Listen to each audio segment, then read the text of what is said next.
Stacy the Blackfeather Intuitive, and welcome to Divinely Decked Tarot and Oracle Reviews done Stacy style.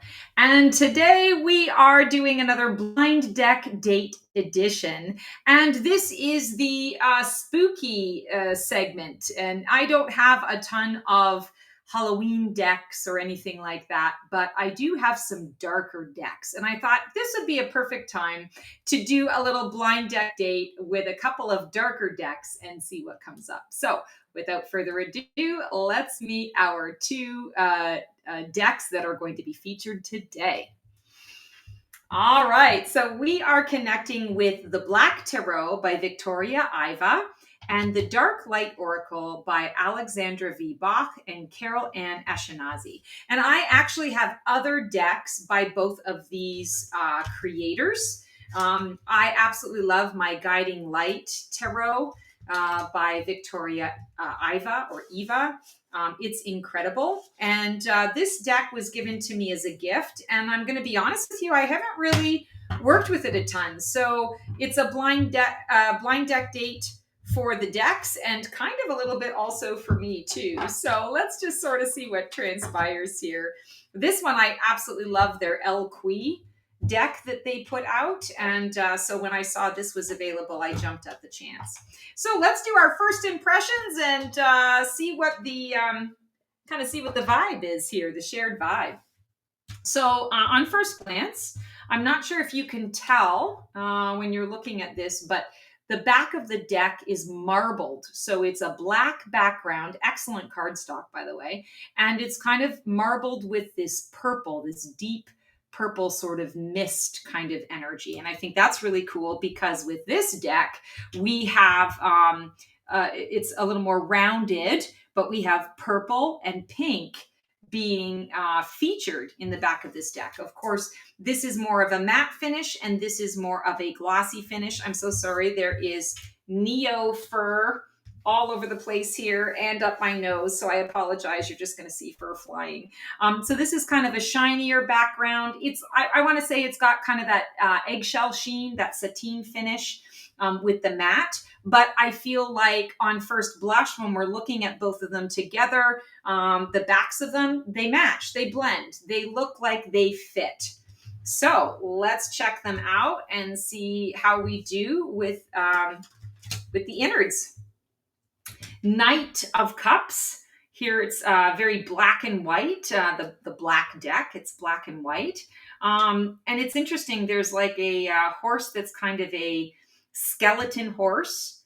The figure on it is a mermaid. That's interesting. Knight of Cups, the mermaid is riding the horse is riding in the water, maybe taking the mermaid out of the water. And here we're seeing some interesting, it almost looks like butterfly wings, sort of an image or imagery of it, but it looks like it's coming out of a tree and the tree branches. A very interesting kind of spooky energy. And this is joined with Dangerous Passion, 35 red as a bleeding heart. Interesting. So we have nature imagery in both. Here we have the tree and the water. Here we have a beautiful flower. It also looks like the red. There's our flower petals in the back and there's red in the background. So you've got primarily a black and white and a black and white, and the oracle complements it with one single pop of color, which is the red. Knight of Cups is the romance card, right? You know, this is the knight in shining armor, so to speak. Kind of that energy. And here we have Dangerous Passion. So I feel like the two of them together on first blush, it's like they recognize that there's chemistry here. They recognize that there's a passion, but it could be a little dangerous. We'll see what happens. Next card here, we have the Hermit and Heartbreak Palace, 18, Arrows in the Heart. So this one has a single figure on its own. This one has a primary figure that we're focusing on, and then there's a secondary figure, which is a statue that is coming to light or whose heart is breaking. Maybe she has turned his heart to stone, and that has turned him to stone. Arrows in the heart. Here we have a lot of water and movement. Here she's sitting in water. So I do feel that there is similarity in the imagery. And we have a sweeping upward focal point in both of these cards. Also, this figure is standing in the light, and I feel like we're drawn to the light of the where the heartbreak is. And if we talk about the Hermit is that deeply personal, deeply intimate self-awareness journey where kind of no one can take it with you. They can support you while you're on it, but they can't take it with you because it's within. And here, his heartbreak, only he can experience his heartbreak, and it's happening within him. So, definitely feeling that there's some similarity here. We have the death card and the checkerboard. For me, the tile floor and the checkerboard always represents in tarot the game of life. And we have the skeleton that is getting ready to walk onto or into the game of life. And here we have obsession, my eternal thirst. So, not a ton of similarity here in this particular energy, but I do feel like obsession can lead to a particular type of death when obsession goes unchecked, and you can create someone to die. You can, kind of like suck somebody's energy dry to where they have nothing left to give. They are just skin and bones. Kind of energy, my eternal thirst. Of course, this is indicative of sort of vampiric energy. And I wouldn't say necessarily that the death card and change is vampiric in nature, but I would say on the nose, absolutely, vampires are associated with immortality. Taking someone's life and giving them this immortal death, right? They have immortality, but it's a death unto itself because now you can't see the sun, and there's all sorts of, it's a trade-off kind of thing. All right, we'll do one more here. Four of Wands. So Four of Wands is the card of establishing a new foundation, contracts, almost like a graduation of sorts, and it's being represented by sort of steps, and there are different images and figures on these steps. And here we have fire to light my path. And what I'm really drawn to here is the Four of Wands. The stairwell is the focal point, and it's leading up. And here we have the back of a beautiful woman to light my path. The fire is in front of her, but you can almost follow her spine, like you're following the energy up. So I feel that there is similarity there in the two images. And even though this is a bit of a shinier cardstock and this is a little on the duller side, there's still a lot of compatibility between the two because the essence of the cards is the same. I like that there are a couple of pops of color because I feel like this deck is sort of bringing that out in this deck. This deck purposely is very black and white. There's not a whole lot of other color here in the deck. And so this one, this allows this to shine a little bit more, but to not overpower. It complements. It shines its light in a slightly different way, but they're still complementing one another. Okay, so definitely we're going to stay for the full drink, and very likely we're going to order a second one so far based on what I'm seeing. Let's get to this spark, the unique chemistry. What unique chemistry emerges when these two cards blend? And I think this is actually a really good pairing so far. Again, I was looking for like my spookiest cards for spooky season, and admittedly, I don't have a ton. Halloween has not always been I'm just not a holidays person, period, end of story. There aren't very many holidays that I kind of get excited about. So, but spooky season, I like that. And where I'm at right now, a lot of people really get into it. So I thought this would be really cool. All right, so let's check out their chemistry. So we pulled the Nine of Wands, which is a card of resilience. It's a card of control. I'm loving here that this image is not showing us fire and flame necessarily. It's actually showing us water and reflection. And it almost looks like there could potentially be a flame that is birthed out of this path of water. But right now it's about reflection. That's really interesting to me. And then we have mystery, things you cannot explain. Yes, I feel like there is a unique spark here because you can't explain the fact that the Nine of Wands isn't really reflective of the flame, and yet it does reflect certain energies of control and the mystery, what is coming under that water? What is starting to show up from the surface? Where is the resilience? Something is birthing from underneath. How could it have lived under there? And this is the mystery, things you cannot explain. I get you. I see you, Nine of Wands. I understand what that's like. Not everything is explainable, and I actually enjoy the mystery. Here we're seeing her in her portrait, and it looks like it's a locket around someone's neck. You're seeing her head. The hair has a lot of feathers in there. She's got a little red under the eyes, and under the water, under the surface, you're seeing the skeleton of her. And so I feel that there's definitely, again, things hidden under the water. Water is our ocean of emotion. So definitely feeling that there is a spark and a chemistry between these two, and definitely enough similarity to bring the two of these together. So definitely feeling that a second drink has been ordered, and they're enjoying getting to know one another. So let's see where their clash might be. Where might their personalities challenge each other or cause tension in this dynamic? This one's standing out to me here. Eight of Spheres. So I'm going to say spheres here is Pentacles and signs. 25. Messages are to be seen and heard. Interesting. So they're both looking up. Both of these figures are looking up, but they're sitting kind of opposite to each other. So this one is looking up into this figure's own creations.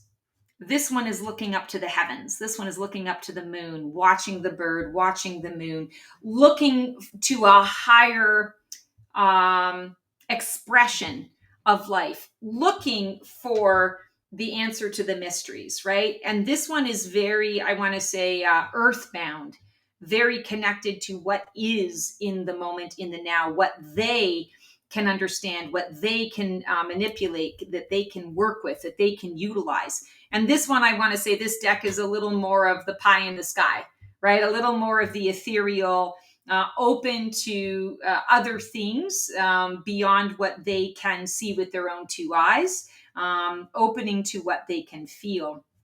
What's interesting here is she's sitting in a boat and he's in the center of all of this, I want to say, tendrils of energy.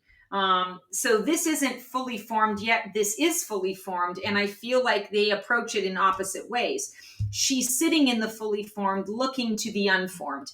He's sitting in the unformed, or sorry, he's connecting to the formed, and what he's sort of sitting in is unformed. So I feel like the approach is slightly obvious, slightly opposite is what I'm trying to spit out here.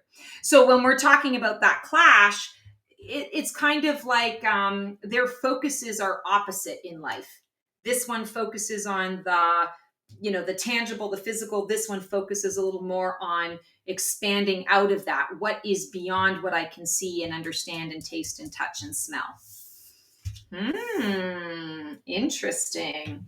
Hidden layers. What unexpected truth does one card deck bring out in the other? This one's always a really interesting exploration. Ooh. Dark lighted magic in the air with the full moon and the Knight of Spheres, the Knight of Pentacles. So, okay. So I feel like with the Knight of Spheres,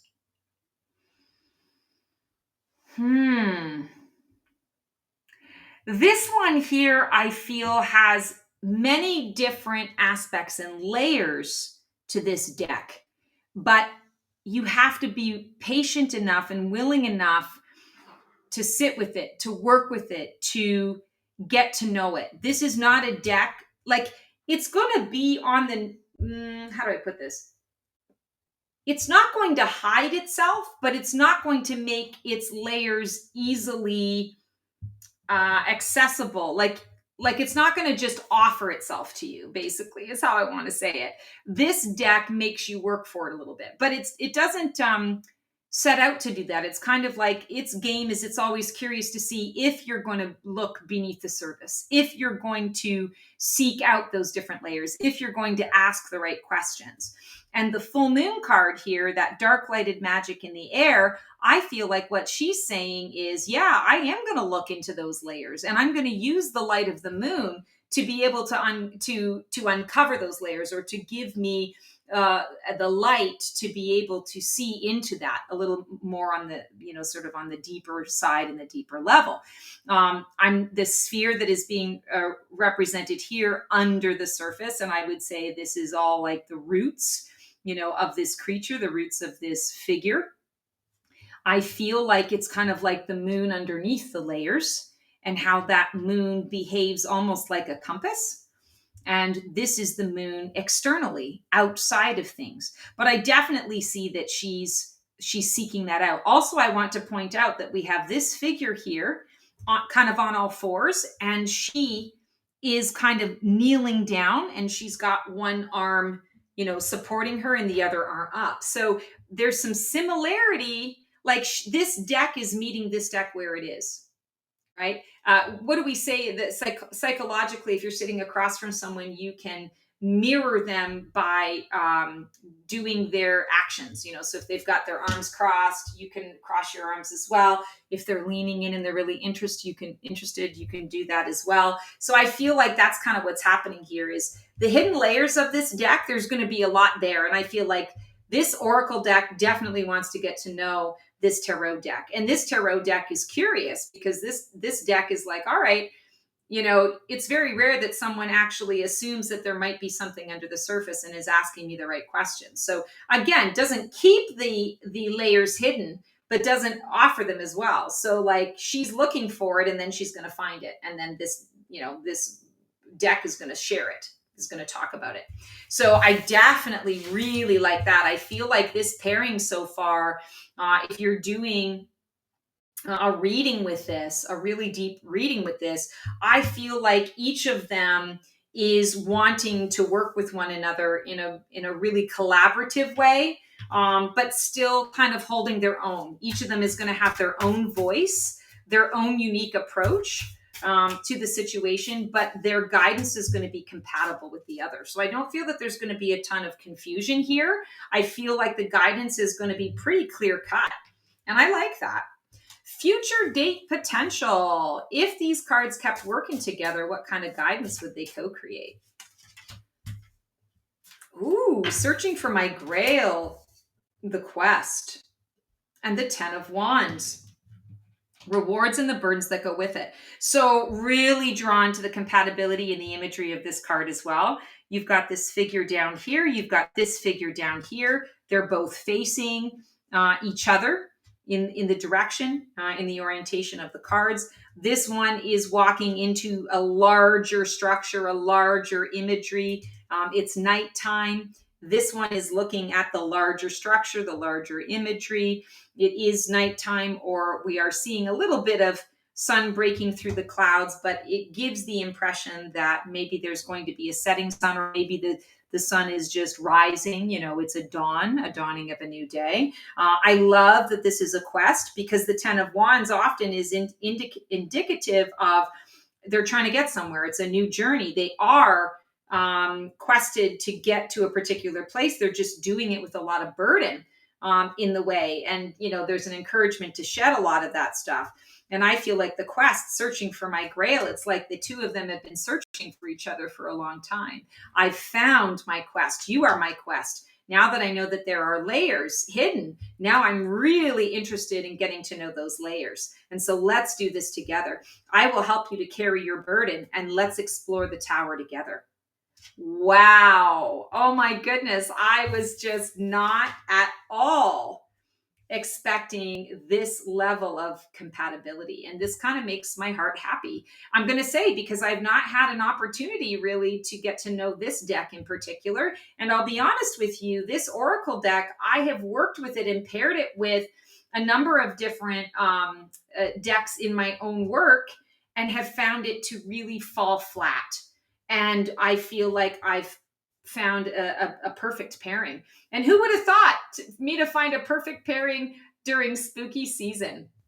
Oh my goodness, guys. All right. Well, that is our blind deck date for this segment of Divinely Decked. Always so much fun to share this kind of stuff with you guys. Please feel free to put comments about what you thought about this. If you kind of feel the same, if you agree with my assessment, these two decks are definitely, I want to say, they're going to go on a second date and a third date. And I really feel like these two decks are kind of destined to be together. I can see myself now constantly working with these two decks together when I want guidance. And I'm going to say, I feel like it doesn't have to be spooky season, or even that you're having a dark experience that you're going through that you want guidance on. I feel like this is actually going to shed light on the shadow and allow us to kind of step in and embrace that shadow and understand how it wants to help us in the daylight. And so I'm personally super freaking pumped about this combo. All right, guys, as always, sending you so much love, so much support. I hope you have the most amazing day. Until we see you on another episode, we'll see you on the flip side, and transform well. That's our show for today. I hope you enjoyed it. It was great to connect with you guys. Please like, subscribe, and comment for more content like this. And feel free to follow me on Blue Sky for even more content every single day. Can't wait to see you guys next week for another installment of Black Feather Couture, Divining the VIP Life.